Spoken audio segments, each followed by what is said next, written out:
Hello everyone.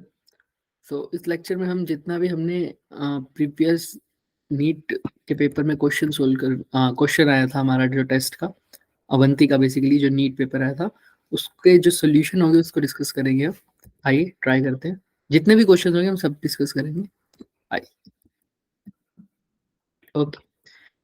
सो सबसे पहला जो हमारे पास क्वेश्चन है वो ये है। एक स्टोन है, उसको throw stone is thrown at a speed of 30 metre per second making an angle of 45 degree with the horizontal. 45 degree के एंगल पर एक स्टोन को फेंका गया है और कितनी स्पीड से 30 मीटर पर सेकंड से उसकी इनिशियल स्पीड है। What is the maximum height reach by the stone. तो आपको पता है मैक्सिमम हाइट का फॉर्मूला होता है u square sine square theta upon 2g।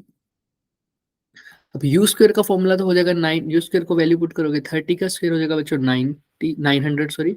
Sine theta sine 45 क्योंकि थीटा यहाँ 45 है तो साइन थीटा होता है साइन 45 होता है 1/√2 और 1/√2 का स्क्वायर होता है 1/2 और नीचे 2 इंटू जी, जी मतलब 10 तो 2 इंटू 10 कितना होगा 20। तो ये हमारे पास आंसर आ जाएगा इसका।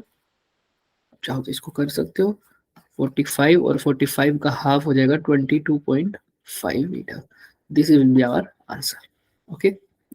सॉल्यूशन आपका अटैच है, फिर भी आपको कोई डाउट हो तो आप इसमें देख सकते हैं।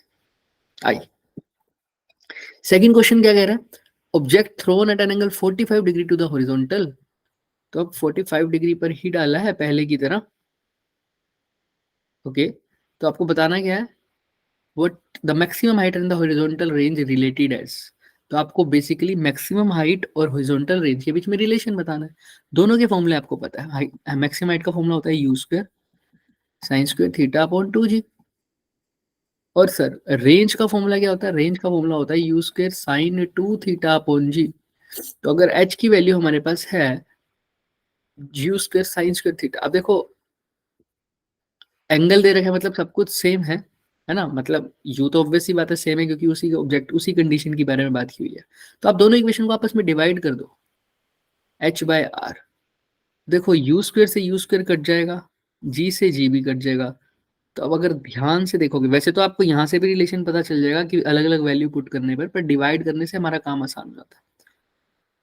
तो देखो ध्यान से साइन स्क्वायर थीटा अपॉन 2 और इधर क्या आ जाएगा बच्चे साइन 2 थीटा, दोनों को जब डिवाइड करो तो ध्यान से देखना h/r साइन स्क्वायर थीटा यानी साइन स्क्वायर का 45 साइन 45 1/√2 अभी पीछे ही चेक किया है तो 1/√2 का स्क्वायर हो गया 1/2 because sine theta is 1/40 sine 45 that is 1/√2 है तो 1/2 हो जाएगा।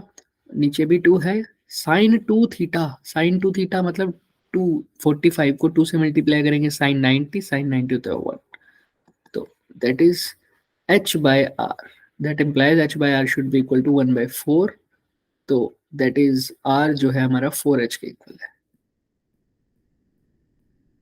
That is this question second का option C r is equal to 4h। बस याद रखना जब भी आसान काम तभी हो जाता है हमारा जब दोनों इक्वेशंस को डिवाइड कर देते हैं।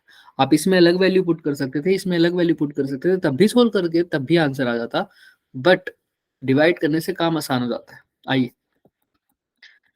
तो सबसे अभी थर्ड क्वेश्चन के ऊपर बात करते हैं। A bus driver, oh sorry, a bus with a wind vertical windshield moves horizontally at a speed of 40 km per hour, while rain is falling vertically at a speed of 30 km per hour. Angle at which rain drops, ठीक। Okay. देखो car जा रही है ऐसे है ना या बस जा रही है ऐसे, उसका जो विंडशील्ड है वो वर्टिकल है, ठीक है। Eight a speed of 40 kilometre पर, ये जो कार जा रही है वो 40 किलोमीटर पर आवर की स्पीड से आगे बढ़ रही है हॉरिजॉन्टली। हॉरिजॉन्टली बोले आई कैप, ठीक। वो रेन आ रही है नीचे, कितने एंगल पर आ रही है वो तो हमें बताना ही है, विंडशील्ड पे कितने एंगल से टकरा रही है, लेकिन रेन जितने भी एंगल से आ रही है वो 30 किलोमीटर पर आवर से आ रही है। वर्टिकली आ रही है तो नीचे आ रही है जे कैप में। तो ऐसे क्वेश्चन में क्या करेंगे हम, सबसे पहले हम क्या निकालते हैं, velocity of rain with respect to windshield. तो velocity of rain minus velocity of car, या आप इसको ऐसे भी और सिंपल भाषा में लिखना चाहो तो velocity of rain with respect to car या बस भी बोल सकते हैं। ध्यान से देखना रेन किस वेलोसिटी से जा रही है 30, लेकिन कौन सी डायरेक्शन में, नीचे जा रही है तो माइनस का, और वर्टिकली है तो जे कैप। ठीक, क्योंकि आपको पता है relative velocity A V with velocity of A with respect to B का फॉर्मूला क्या होता है बच्चों, velocity of A minus velocity of B. तो वही करना है। तो car velocity of rain with respect to bus का फॉर्मूला भी यही होगा। मैं पहले लिख देता हूँ आपको पूरा, velocity of rain minus velocity of बस, फैक्टर का साइन लगा लीजिएगा। पर अब यहाँ पर देखो वेलोसिटी ऑफ रेन, क्योंकि वेक्टर के साथ लिखना है तो नीचे की तरफ आ रही है तो माइनस, और जे कैप है तो माइनस 30 जे कैप। ओके, माइनस तो साइन है ही फॉर्मूले में।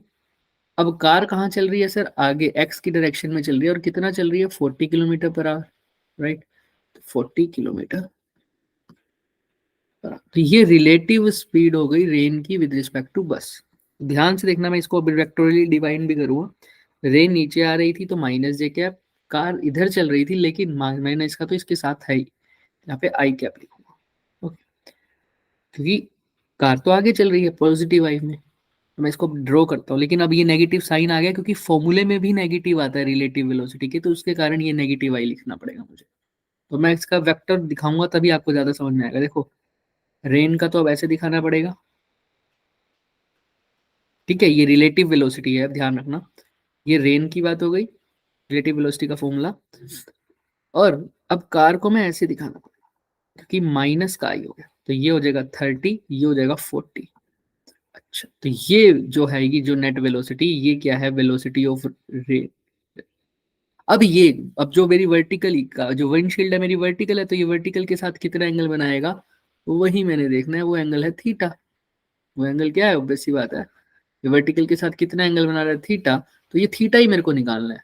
तो टेंजेंट थीटा मैं निकाल सकता हूँ, कैसे निकालता हूँ, परपेंडिकुलर अपॉन बेस। तो इस ट्रेंग अगर इस वेक्टर को, ऊपर वाले वेक्टर को मैं नीचे ले आऊं पैरेलल शिफ्ट करके, तो वो कुछ ऐसा भी हो जाएगा 40।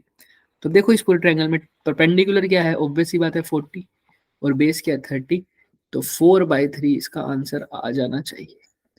आइए देखते हैं क्या होगा। 4/3 क्या ट्रायंगल होता है सर, ये 3, ये 4, ये 5, जब भी होता है तो ये एंगल होता है हमारे पास 53। तो टेंजेंट 53 आप देखना एक बार क्या होता है, परपेंडिकुलर अपॉन बेस, परपेंडिकुलर 4 है, बेस 3 है। याद रखना मैंने, ये 53 का ट्रायंगल होता है, कभी भी भूलना मत, 53 का ट्रायंगल ये। और अगर ये 37 लिख दूं तो यहाँ पर 37 का भी ट्रायंगल बन सकता है। ये बहुत इंपॉर्टेंट ट्रायंगल है। कभी भी आपको 37 और 53 की वैल्यू निकालनी हो एंगल्स में ट्रिग्नोमेट्री की फॉर्म में, तो ये ट्रायंगल याद रख लो, इसकी वैल्यू गिवन नहीं होती। तो हमारा जो आया है 4/3, तो हमने प्रूफ भी कर दिया ये 53 का आंसर, क्योंकि हमारा 4/3 है। मैं दोबारा बता देता हूँ, रेन वर्टिकल आ रही थी, पहले मैंने रिलेटिव वेलोसिटी निकाली है, उसके बाद इसका डायग्राम बनाया है, रिलेटिव वेलोसिटी निकाल के डायग्राम बनाया, और थीटा, क्योंकि वर्टिकल के साथ क्यों देखा, क्योंकि देखो वर्टिकल विंडशील्ड है भाई, सिर्फ इसलिए, वरना हॉरिजॉन्टल के साथ देख लेते। ठीक, अगर गिवन होता उसी हिसाब से। ये 4/3 इसका आंसर, दैट इज 453। आइए अब देखो, kinetic energy of an oblique projectile at its maximum height is half of its initial kinetic energy. मतलब एक ओब्लिक प्रोजेक्टाइल है, मतलब सीधा हॉरिजॉन्टल नहीं है, किसी एंगल थीटा पर होगा, ये एक प्रोजेक्टाइल है। इसको वर्टिकल के साथ भी ले सकते हो आप, हॉरिजॉन्टल के साथ भी ले सकते हो, आपकी मर्जी है। मैंने हॉरिजॉन्टल के साथ लिया।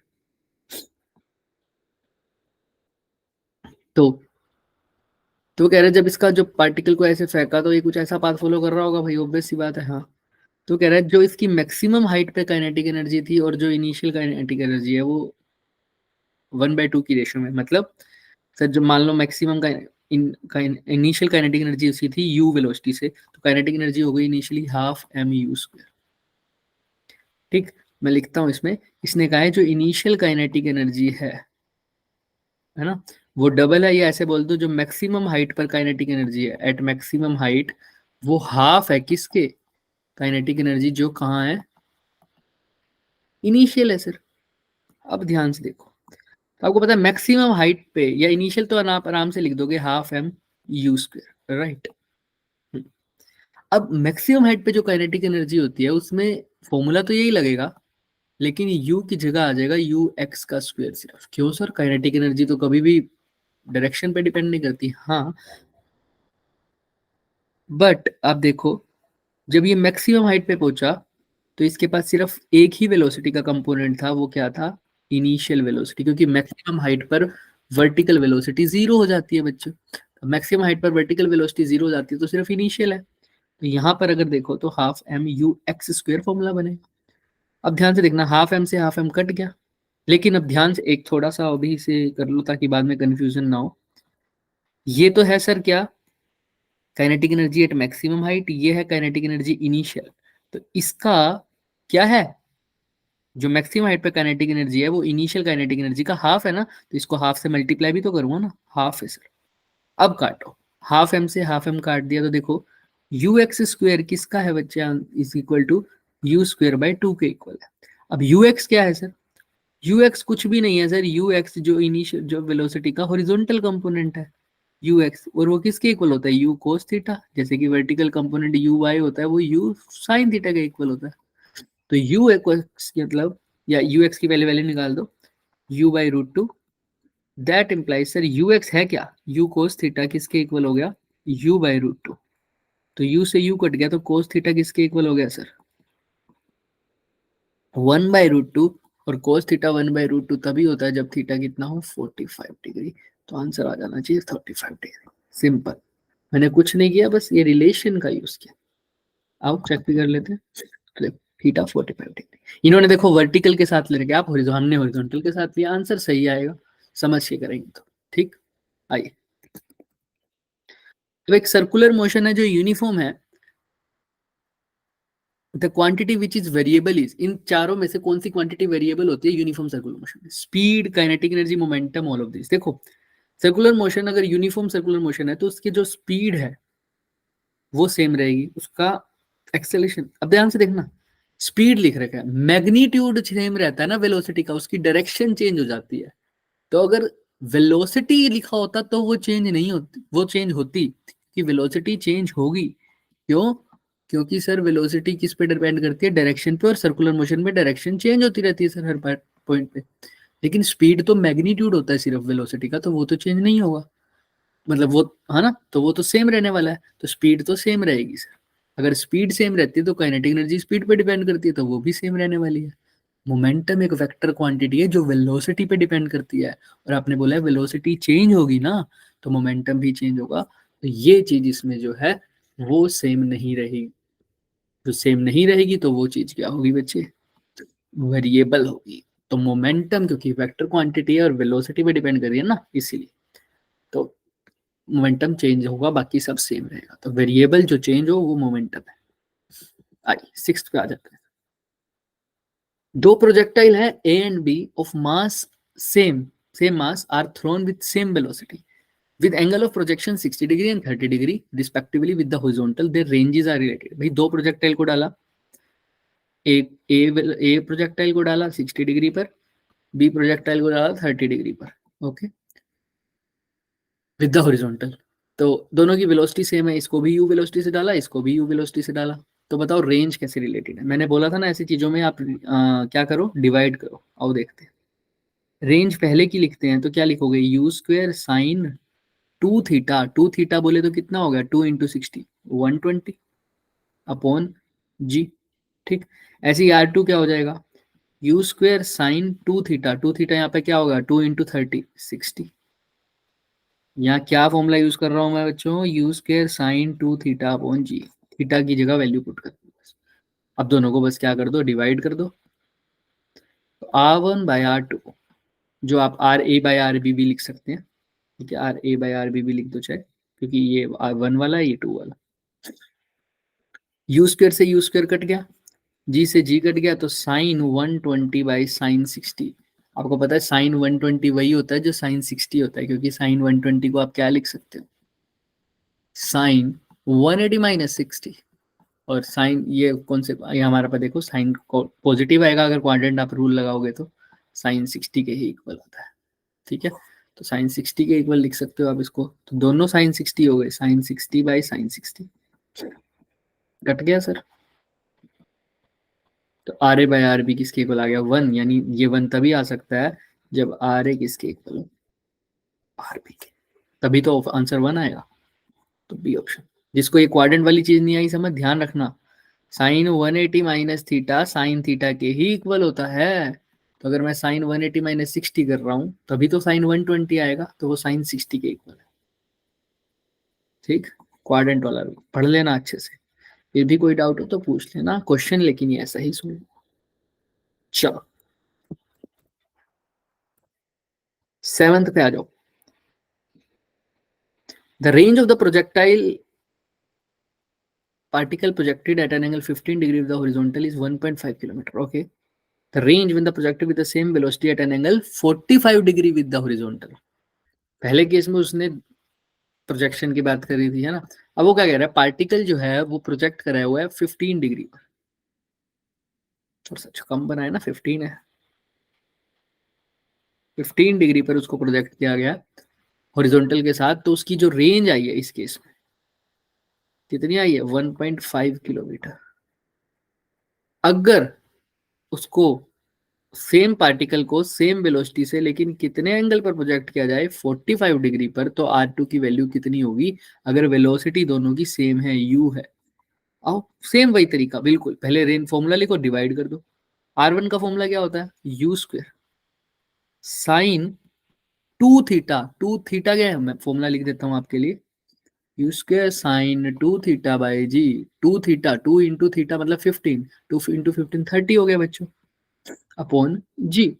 और R2 क्या लिखोगे बच्चे, R2 you square sign 2 theta यानी 2 इंटू 45 साइन 90। अब दोनों को डिवाइड कर दो sir.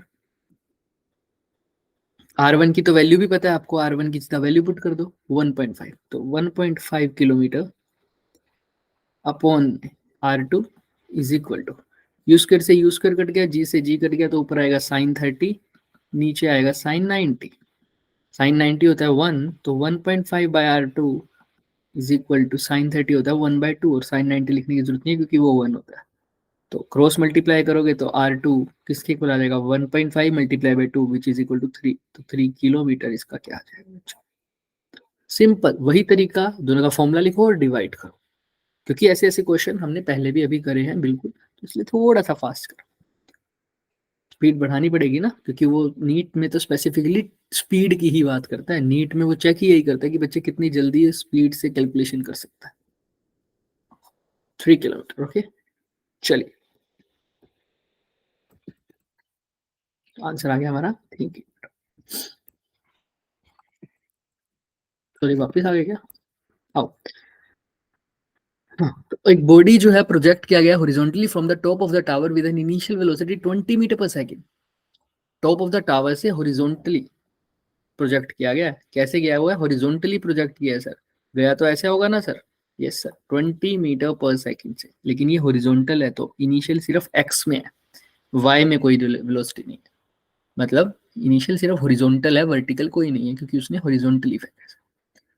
It hits the ground, जब वो ग्राउंड पे हिट गया तो कितने एंगल पर हिट किया गया सर, 45 डिग्री के एंगल पर वो हिट किया गया सर, 45 डिग्री के एंगल पर। ओके तो थीटा जब ग्राउंड पे आया तो वो 45 डिग्री पे हिट किया, ठीक है। तो आपको बताना है वर्टिकल कंपोनेंट, भाई जब वो ग्राउंड पे आया होगा तो कुछ ऐसे हिट किया होगा, मान लो ऐसे, तो वो वर्टिकल कंपोनेंट बताना है। मान लो ये फाइनल वेलोसिटी है ग्राउंड पे उसकी, तो आपको ये वर्टिकल कंपोनेंट बताना है, क्यों, क्योंकि दो कंपोनेंट होंगे ना जब भाई ग्राउंड पे गिरेगा, तो एक तो वी एक्स और एक वी वाई, आपको ये वी वाई बताना है।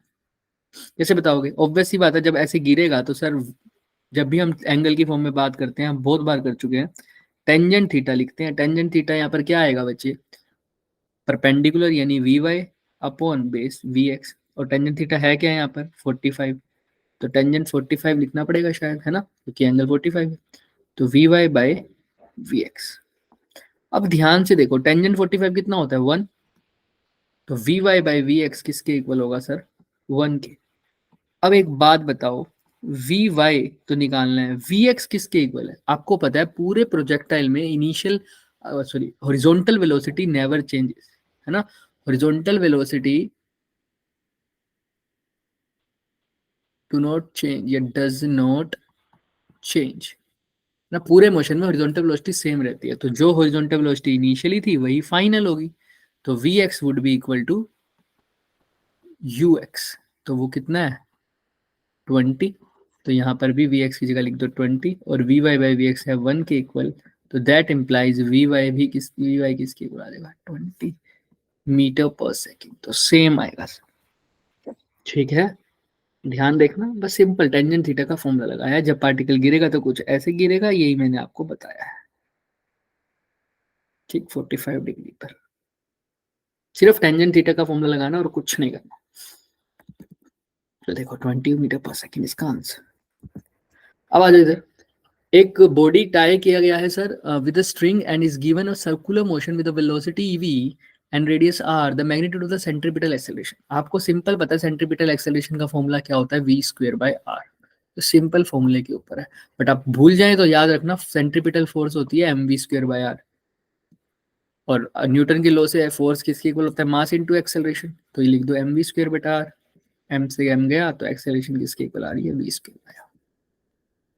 तो ये हमारे पास फॉर्मूला आता है एक्सेलरेशन का, तो सिंपल सा था, राइट। अब देखो upper most point of the projectile at the upper point, ये अगर किसी को डाउट ना हो तो मैं आगे चल रहा हूँ भाई। बॉडी जो है वो स्ट्रिंग से टाई की गई थी और सर्कुलर मोशन की है, सीधा इसी से आंसर आ गया। आपको मैं सेंट्रीपिटल एक्सेलरेशन निकालना है, ठीक है, जल्दी नहीं किया क्योंकि ये फॉर्मूला बेस्ड है। Uppermost point of the projectile its velocity and acceleration are at an angle. वो कह रहा है किसी प्रोजेक्टाइल के अपर मोस्ट पॉइंट पे, अपर मोस्ट पॉइंट कौन सा होता है सर, अगर ये प्रोजेक्टाइल है मैक्सिमम हाइट वाला पॉइंट, मैक्सिमम हाइट वाले पॉइंट पे सिर्फ अभी ये पीछे पड़ गया है, सिर्फ कौन सी वेलोसिटी होती है, हॉरिजॉन्टल। अब हॉरिजॉन्टल वेलोसिटी है और एक्सेलरेशन वो यानी इस डायरेक्शन में होगी, और एक्सेलरेशन कहाँ होती है जी, वो डाउनवर्ड होती है हमेशा। देखो इनके बीच में एंगल कितना होगा, हमेशा 90 डिग्री, तो याद रखना 90 डिग्री होता है। कहाँ पर, सिर्फ और सिर्फ मैक्सिमम पॉइंट पर बात होती है, ये सिर्फ मैक्सिमम हाइट पर, तो मैक्सिमम हाइट पर दोनों के बीच में वेलोसिटी और एक्सेलरेशन के बीच में 90 डिग्री का एंगल होता है 100%। अब यहाँ पर देखो सेम वैसा ही क्वेश्चन है, the velocity and acceleration of ground to ground projectile, मतलब ग्राउंड टू ग्राउंड का मतलब ग्राउंड से ही गई और ग्राउंड पर ही वापस आई, तो ऐसी प्रोजेक्टाइल के लिए जो वेलोसिटी एंड एक्सेलरेशन है वो क्या म्यूचुअली, हमेशा म्यूचुअली परपेंडिकुलर होते हैं, नहीं सर हमेशा थोड़ी होते हैं। मान लो वेलोसिटी यहाँ पर ऐसे फेंकी हुई है, ऐसा हमने फेंका है, एक्सेलरेशन नीचे है, तो परपेंडिकुलर थोड़ी है, हमेशा तो नहीं होंगे, नहीं सर, कभी भी नहीं होते, नहीं सर होते हैं ना, अभी अभी पीछे देखा है case, mutually perpendicular eight one point of time, हाँ सिर्फ एक पॉइंट ऑफ टाइम पर म्यूचुअली परपेंडिकुलर होते हैं, वो कहाँ होते हैं सर, ओनली और ओनली मैक्सिमम हाइट पर, राइट। तो ये ऑप्शन सी सही है, 2 पॉइंट्स ऑफ टाइम नहीं, 2 पॉइंट्स ऑफ टाइम में नहीं, ओनली 1 पॉइंट पर, और 1 पॉइंट कौन सा होता है भाई, मैक्सिमम हाइट वाला पॉइंट, ठीक है, तो याद रखना। अभी जस्ट करके हटे हैं वही वाला केस है, दोनों अलग तरीके से पूछा गया, क्वेश्चन में बात सेम ही है। आओ, अब क्या कह रहे हैं, एक एरोप्लेन है भाई, मूव कर रहा है हॉरिजॉन्टली, अब aeroplane moving horizontally with speed of 180 kilometre per our, ऐसे जा रहा है sir aeroplane, drops a food packet while at a height of 490। वो सर ड्रॉप कर रहा है फूड पैकेट को, तो कितनी हाइट पर है, जब वो उड़ कितनी हाइट पर है सर 490 मीटर। अब वो फूड पैकेट जब ड्रॉप करेगा तो सर वो प्रोजेक्टाइल पाथ तो फॉलो करेगा, लेकिन आपको बताना जब उसने वो ड्रॉप किया तो उसने कितना हॉरिजॉन्टल डिस्टेंस ट्रेवल किया, क्योंकि हॉरिजॉन्टल रेंज का मतलब वही होता है। अब रेंज का मतलब होता है सर हॉरिजॉन्टल डिस्टेंस, भाई ड्रॉप किया ना, तो हॉरिजॉन्टल डिस्टेंस कैसे निकालते हैं सर, डिस्टेंस क्या होता है या स्पीड क्या होता है सर, या अगर मैं स्पीड से भी अच्छी चीज वर्ड बोलूं यहाँ पर, क्योंकि वेक्टर्स है ना हमारे पास, तो वेलोसिटी बोल दो। वेलोसिटी क्या होता है सर, डिस्प्लेसमेंट अपॉन टाइम। तो अब हमने रेंज निकालना है हॉरिजॉन्टल, तो वेलोसिटी भी कैसी लगेगी, हॉरिजॉन्टल vx, डिस्प्लेसमेंट वो भी हॉरिजॉन्टल, वो तो निकालनी है, उसी को तो रेंज बोलते हैं। टाइम पता नहीं सर, तो अगर मेरे को रेंज निकालना है यानी डिस्प्लेसमेंट, तो मेरे को पता होना चाहिए vx और फिर पता होना चाहिए टाइम। आपको पता है जब फूड पैकेट को डालूंगा, तो देखो फूड पैकेट जब एरोप्लेन से निकल रहा है तो वो एरोप्लेन की वेलोसिटी लेकर निकलेगा, एरोप्लेन वेलोसिटी है 180 किलोमीटर पर आवर, है ना, हाँ 180 किलोमीटर पर आवर। अब अगर उसकी 180 किलोमीटर पर आवर वेलोसिटी है तो वो हॉरिजॉन्टल में है, तो हॉरिजॉन्टल में ही वो भी कितनी वेलोसिटी लेके निकलेगा पार्टिकल हॉरिजॉन्टल में उसकी वेलोसिटी कितनी होगी 180 kilometre per our, that is 180 kilometre per our को बदलना है तो 5/18 से मल्टीप्लाई कर दूंगा सर। कैसे करा सर 1000/3600, क्योंकि 1000 करा मीटर, किलोमीटर को मीटर में बदलने के लिए, और 3600 करा सेकंड में बदलने के लिए टाइम को। तो ये कितना हो जाता है 5/18। तो याद रख लो, किलोमीटर पर आवर को मीटर पर सेकंड में बदलने के लिए 5/18 से मल्टीप्लाई करेंगे।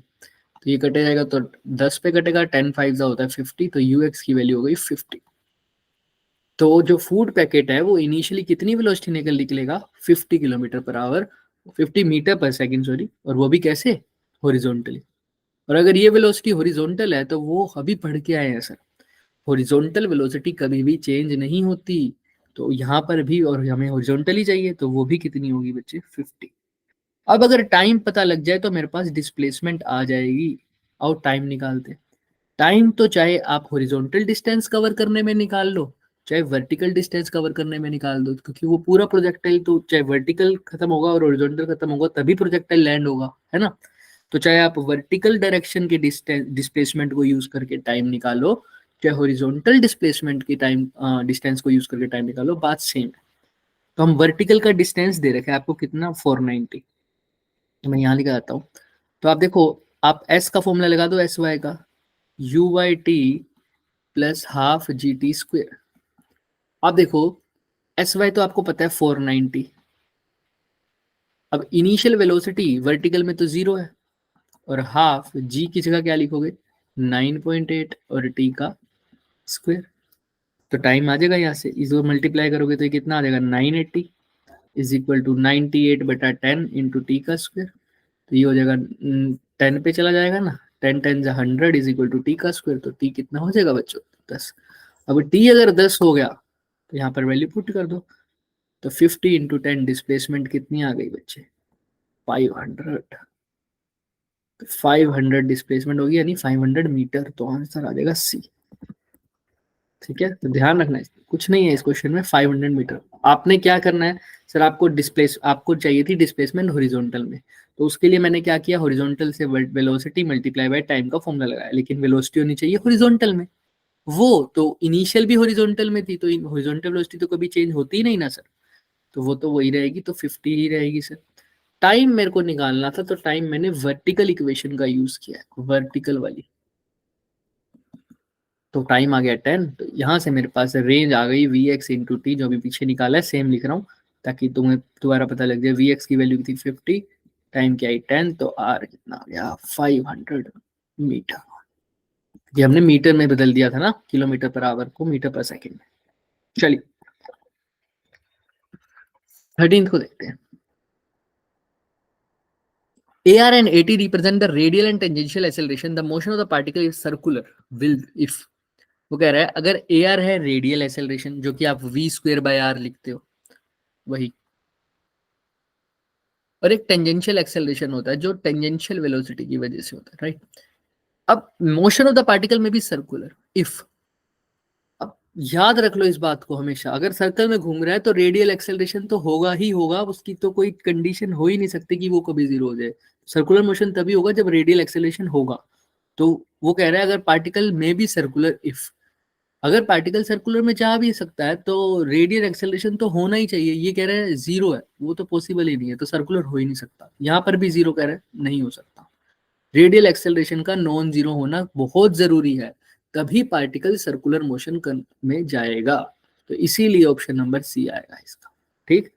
वो जीरो नहीं होना चाहिए, तो A R should not be zero. Tangential हो सकता है बट ए आर जीरो नहीं होना चाहिए। अब the width of the river is 1 kilometer, the velocity of the boat is 5 kilometer per hour, the boat cover width of the river in shortest time 15 minutes than the velocity of the stream। ये बताना, okay. तो ध्यान से देखते हैं, width of the river is 1 metre. तो एक river है जिसकी width है हमारे पास 1 किलोमीटर, ठीक। Velocity of the boat is 5 kilometre per hour, boat जा रही है उसके अंदर 5 किलोमीटर पर आवर से। अभी एक चीज बताऊंगा, ध्यान से सुनना। The boat covered width of the river in shortest time 15 minute. Time दे रखे शॉर्टेस्ट वाला 15 minute. Velocity of the river stream आपको बताना है, ठीक है। रिवर, अब आपको पता है रिवर कुछ ऐसे जा रही होगी, ऑब्वियस सी बात है, हम मान सकते हैं इधर, ठीक है। तो अगर शॉर्टेस्ट टाइम में जाना है तो उसको बिल्कुल स्ट्रेट पाथ फॉलो करना पड़ेगा, तभी शॉर्टेस्ट टाइम में जाएगी। तो हमेशा ये वाला पाथ फॉलो करेगी तभी शॉर्टेस्ट टाइम में जाएगी। तो ध्यान से देखना, इसी डायरेक्शन में हमारी क्या होनी चाहिए, velocity of the boat with respect to river. मैंने वेलोसिटी ऑफ द बोट नहीं बोला सिर्फ, अगर बोट बोल रहा हूँ तो विद रिस्पेक्ट टू ग्राउंड भी हो सकती है। मैं बोल रहा हूँ velocity of the boat with respect to river इस डायरेक्शन में होनी चाहिए, तभी वो शॉर्टेस्ट टाइम में पहुंचेगा। तो सर अगर देखो ध्यान से, velocity of the boat with respect to river कैसे निकालूंगा मैं, पहले तो यही निकाल लेते हैं। Sir velocity of the boat with respect to river निकालने के लिए ये वाई डायरेक्शन में, ये भी वाई डायरेक्शन में, इसी डायरेक्शन का डिस्टेंस डिस्प्लेसमेंट भी मल्टीप्लाई करना पड़ेगा, क्योंकि टाइम भी मेरे को गिवन है। टाइम कितना गिवन है, 15 मिनट, इसको आवर्स में बदलते हैं, जो आंसर किलोमीटर पर आवर में, तो 15/60 हो जाएगा बच्चों, 1/4 आवर। तो आप देखो वेलोसिटी क्या होता है, displacement upon time. Same direction में लेना पड़ेगा डिस्प्लेसमेंट, लेकिन अगर ये इस डायरेक्शन में तो इसी डायरेक्शन का डिस्प्लेसमेंट, तो इस डायरेक्शन का डिस्प्लेसमेंट है 1 किलोमीटर। तो अगर velocity of V B R निकालना है तो डिस्प्लेसमेंट लेना पड़ेगा 1 किलोमीटर, टाइम है 1/4, ये 4 डिवाइड की डिवाइड में तो ऊपर आ जाएगा।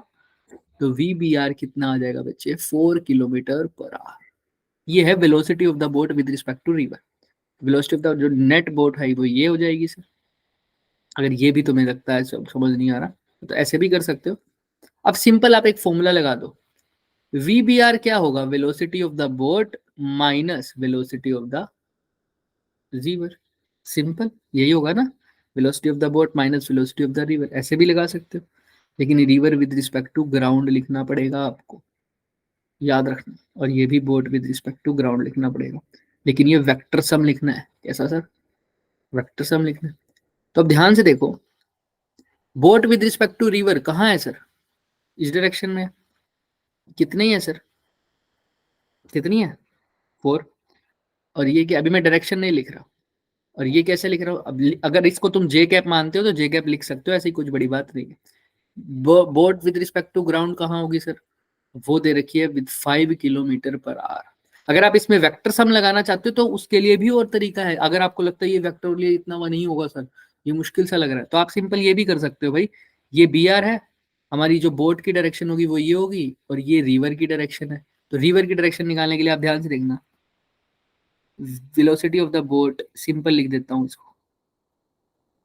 तो देखो, ये परपेंडिकुलर, ये बेस, ये हाइपोटेन्यूज, तो कैसे निकाल सकते हो, ऐसे भी यूज कर सकते हो, और वेक्टर का फॉर्मूला भी यूज कर सकते हो कि दो वेक्टर 90 डिग्री पर हैं, तब क्या करोगे। तो यहाँ पर देखो, अगर मेरे को वेलोसिटी ऑफ द रिवर निकालनी है तो ऑब्वियस सी बात है मैं क्या करूंगा, velocity of boat square minus velocity of the boat with respect to river का स्क्वायर को माइनस कर देंगे। आओ कर देते हैं। ये कितनी है बोट, 5, तो 5 का स्क्वायर कितना होता है, 25, राइट। और ये कितना है सर, 4, तो 4 का स्क्वायर कितना होता है सर, 16। ये 4 आया ना अपना, पीबीआर 4, ये 5। तो 25 में से 4 गया बेटे, 25 में से 16 गया बेटे, वो कितना हो गया, 9। √9 कितना होता है बच्चे, 3। तो इसलिए आंसर क्या आ गया, 3 किलोमीटर। तो आपको अगर लगता है कि आई जे क्या है, कैप में कंफ्यूज हूँ, तो आप ऐसे भी इस क्वेश्चन को कर सकते हैं। तो ध्यान रखना इस बात का, ठीक, वेक्टर्स को। और आप सिंपल वो डायरेक्शन का भी यूज कर सकते थे, सब्ट्रैक्शन ऑफ द वेक्टर्स का। तो आपको डायरेक्शन थोड़ी सी रिवर्स करके देखनी पड़ती, वो आपको थोड़ा अजीब लगता, तो इसलिए ही करवा चले। 3 किलोमीटर पर आवर इसका, ये सिंपल वही फॉर्मूला है, 3 किलोमीटर पर आवर इसका आंसर। अब Neha walks 40 metre north, then 40 metre west, then 40 metre south. तो पहले तो बना लेते हैं sir, north east west south. Sir 40 metre north गया, नॉर्थ की तरफ चला तो 40 मीटर, ठीक है। फिर यहां से वो 40 मीटर वेस्ट गई, तो वेस्ट की तरफ ये वाली है ना, तो इधर की तरफ चली गई 40 मीटर वेस्ट, ठीक, yes sir. Then 40 metre south, यानी यहाँ नीचे की तरफ, तो नीचे चली गई है 40 मीटर साउथ। इसको भी रेड से ही दिखा देना।